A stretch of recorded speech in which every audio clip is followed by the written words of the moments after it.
ரலியல்லாஹு அன்ஹு அவர்கள் மரணப்படுக்கையில் கொலை செய்யப்பட்டு மரணப்படுக்கையில் இருக்கிறார்கள். இப்னு அப்பாஸ் ரலியல்லாஹு அன்ஹு அவர்கள் வந்து அவருக்கு ஒரு ஆறுதல் சொல்லுகிறார்கள். எப்படி ஆறுதல்? உமரே அபிஷிர், உங்களுக்கு நன்மாராயம், சந்தோஷமாக இருங்கள், சுபசோபனம். நீங்கள் மக்கள் எல்லோரும் நபி அவர்களை நிராகரித்த பொழுது இஸ்லாத்தை ஏற்றுக்கொண்டீர்கள். மக்கள் எல்லோரும் நபி அவர்களை நிராகரித்த பொழுது இஸ்லாத்தை ஏற்றுக்கொண்டீர்கள்.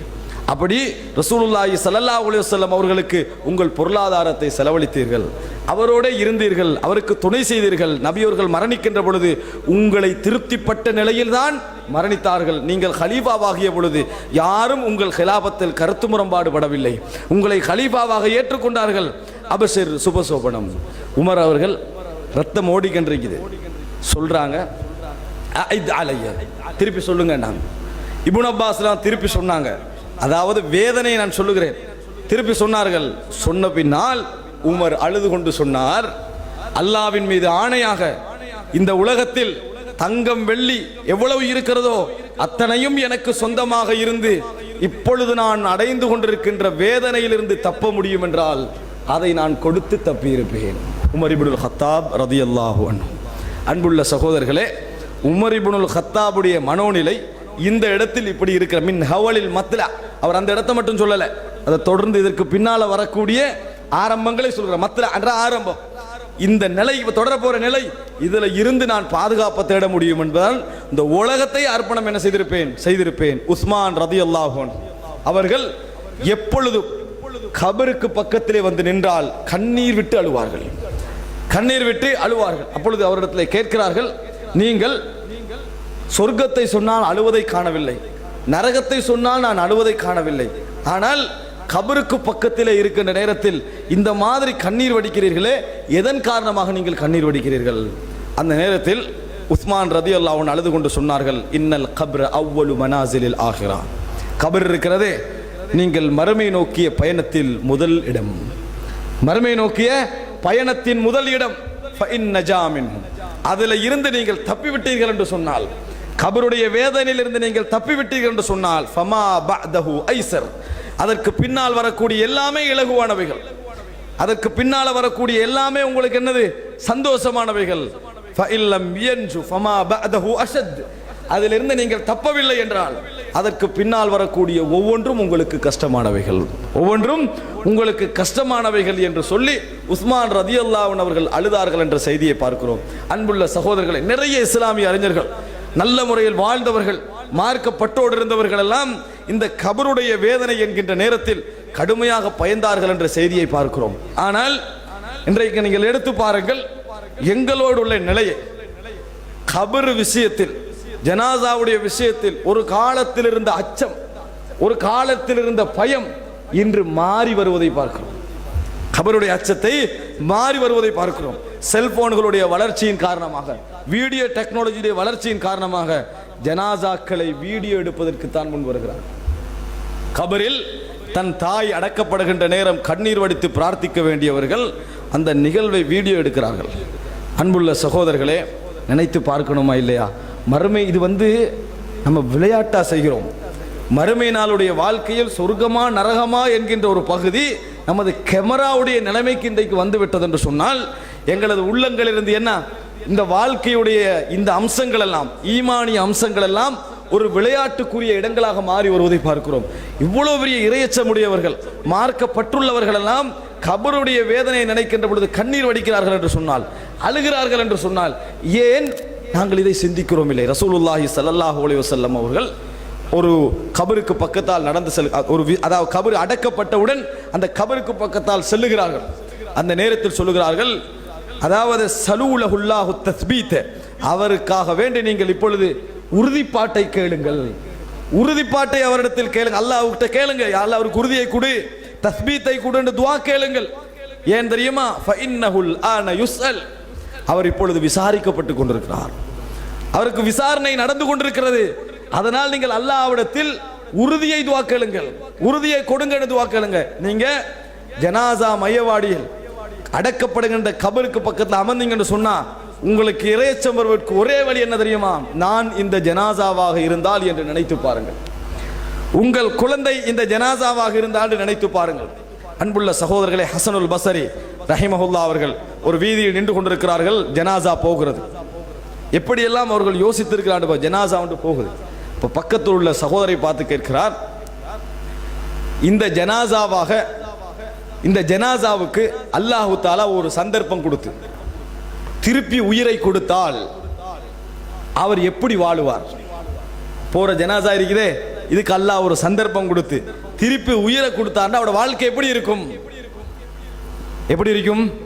பதில் சொல்றாரு, நல்ல முறையில் வாழுவார், பாவங்களுக்கெல்லாம் மன்னிப்பு கேட்டுருவாரு, பாவமே செய்ய மாட்டாரு, சிறந்த மனிதராக வாழுவார். திருப்பி கேட்கிறாரு, அந்த சந்தர்ப்பத்தை அல்லாஹ் அவருக்கு கொடுப்பானா? கொடுக்க மாட்டானே என்று உடனே சொல்கிறார்கள் ஹசனுல் பஸரி, அவருக்கு கிடைக்காது விட்டாலும் உங்களுக்கு தந்திருக்கிறான். அல்லாஹு தாலா அவருக்கு அந்த சந்தர்ப்பத்தை கொடுக்காது விட்டாலும் இப்போ உங்களுக்கு அதை தந்திருக்கிறான். நீங்கள் இப்போ மரணிச்சத்தை எழுப்பதுக்கு சமம். சிறந்த முறையில் வாழ்ந்து கொள்ளுங்கள். சிறந்த முறையில் உங்களை என்ன செய்யுங்க, அதாவது அவரை மரணித்து திருப்பி எடுத்தது போன்ற ஒரு உணர்வை என்ன செய்தார், அந்த இடத்திலே அவர் கொடுத்தார். அன்புள்ள சகோதரர்களை, ஒவ்வொரு ஜனாசாவையும் நாங்கள் அப்படி காணுகின்ற பொழுது இந்த சந்தர்ப்பத்தில் நான் இந்த ஜனாசாவாக இருந்து இந்த வாழ்க்கை அல்லாஹ் எனக்கு திருப்பி தந்திருந்தால் நான் எப்படி வாழ்ந்திருப்பேன்னு நீங்க நினைச்சு பாருங்க. எங்கள் வாழ்க்கையில உலகத்தில் இந்த உரைகள் இன்னும் என்னென்ன பயான்களை நீங்க கேட்டீங்களோ அவைகள் ஏற்படாத மாற்றங்களை இது ஏற்படுத்தும். இந்த என்ன செய்யும், ஏற்படுத்தும் என்பதை புரிந்து கொள்ளுங்கள். ரசூலுல்லாஹி ஸல்லல்லாஹு அலைஹி வஸல்லம் அவர்கள் விசாரணையை சொல்லிவிட்டு சொன்னார்கள், யுஸப்பித்துல்லாஹு அல்லதீன ஆமனு பில் கௌலி ஸாபித். அல்லாஹ் தஆலா கபரிலே, அதை விளக்கம் சொல்றாங்க ரசூலுல்லாஹ், அல்லாஹ் தஆலா கபரிலே உறுதியான வார்த்தைகளை கொண்டு முஃமின்களை உறுதிப்படுத்துவான், முஃமின்களை கபரிலே உறுதிப்படுத்துவான் என ரசூலுல்லாஹி ஸல்லல்லாஹு அலைஹி வஸல்லம் ரசூல் ஸல்லல்லாஹு அலைஹி வஸல்லம் குர்ஆனை ஓதி விளக்கம் சொன்னார்கள் என்ற செய்தியை பார்க்கிறோம். அன்புள்ள சகோதரர்களே, இந்த ஜனாசாக்கள் இது போன்ற நிகழ்வுகள் எமது வாழ்க்கையில் மாற்றம் தரவில்லை என்றால் எங்கள் உள்ளம் செத்து கொண்டிருக்கிறது என்பது அர்த்தம். எங்கள் உள்ளம் செத்து கொண்டிருக்கிறது என்பது அர்த்தம். ஏனென்றால் உரைகளும் மார்க்க வழிகாட்டல்களும் இது போன்ற ஞாபகங்களும் எங்களில் மாற்றம் கொண்டு வருவதெல்லாம் எங்கள் உள்ளத்துடைய ஈரத்தை வைத்துத்தான்.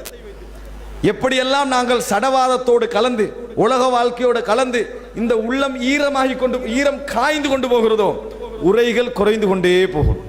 உரையுடைய தாக்கம் குறைந்து கொண்டே வரும். கடைசியில் ஃபலா யஅரிஃபு மஅரூஃபா வலா யுன்கிரு முன்கரா, எந்த நன்மையையும் அடையாளம் கண்டு கொள்ளாது, எந்த தீமையும் வெறுக்காது. அந்த நிலைமைக்கு வந்தால் இதயம் முத்திரை குத்தப்பட்டு விட்டதுன்னு அர்த்தம். அல்லாஹ் தஆலா அதை ஒரேடியா செய்ய மாட்டான், கொஞ்சம் கொஞ்சமா செய்வான்.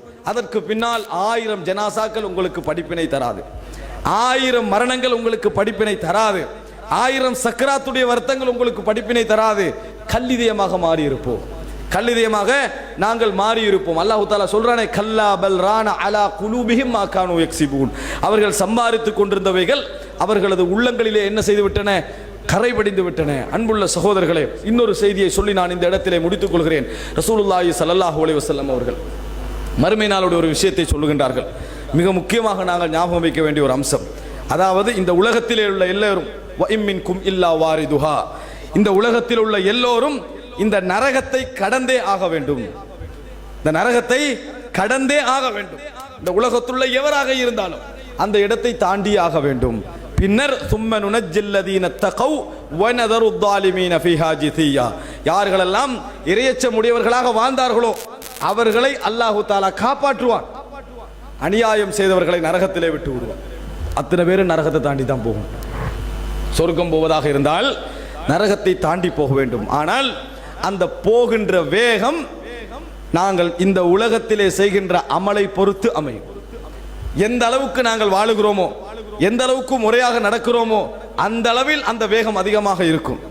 எந்த அளவு காலத்தை பிற்போடுகிறோமோ, காலத்தை நாங்கள் பிந்த வைக்கிறோமோ அந்த அளவுக்கு வேகம் குறையும் என ரசூலுல்லாஹி ஸல்லல்லாஹு அலைஹி வஸல்லம் அவர்கள் சொல்லி காட்டுகிறார்கள். அப்துல்லாஹ் இப்னு ரவாஹா அவர்கள் ரசூலுல்லாஹி ஸல்லல்லாஹு அலைஹி வஸல்லம் அந்த மூத்தா யுத்தத்துக்காக அனுப்பி வைக்கின்ற நேரத்தில் கண்ணீர் விட்டு அழுதார்கள். அப்ப இவர் ஊரை விட்டு தூரமான இடத்துக்கு பிரிகிறாரே என்பதனால் தான் அழுகிறாரோ என்று நினைத்தார்கள், என்பதனால்தான் அழுகிறாரோ என்று நினைத்தார்கள். அந்த நேரத்தில் இதுக்கு அழுகிறீங்களான்னு கேட்டு, அதற்காக வேண்டிய அளவில்லை, நான் அதற்காக வேண்டிய அளவில்லை, நான் இந்த ஜிஹாதில் உயிர் கொடுத்து போராடி கொல்லப்பட்டாலும் நான் நரகத்தை தாண்டித்தானே சொர்க்கம் செல்ல வேண்டி இருக்கிறது என்பதை நினைத்துத்தான் கண்ணீர் வடிக்கிறேன் என்று சொன்னார். அதை தாண்டித்தானே நான் சொர்க்கம் செல்ல வேண்டி இருக்கிறது என்பதை நினைத்துத்தான் கண்ணீர் வடிக்கிறேன் என்று சொன்னார்கள். அன்புள்ள சகோதரர்களே, எனவே எங்களது வாழ்க்கையில் நல்ல மாற்றங்கள் வர வேண்டும் என்றால் இது போன்ற மறுமையோடு, மரணங்களோடு, எமது மரணத்துக்கு பின்னால் உள்ள நிகழ்வுகளோடு சம்பந்தப்பட்ட விடயங்களை எங்கள் வாழ்க்கையில் நாங்கள் மனதிலே பதிய வைத்துக் கொள்ள வேண்டும். அன்பின் இஸ்லாமிய உறவுகளே, அனைத்து விதமான இஸ்லாமிய காணொளிகளையும் பார்வையிட நமது சேனலை சப்ஸ்கிரைப் செய்து எம்மோடு இப்போதே இணைந்து கொள்ளுங்கள்.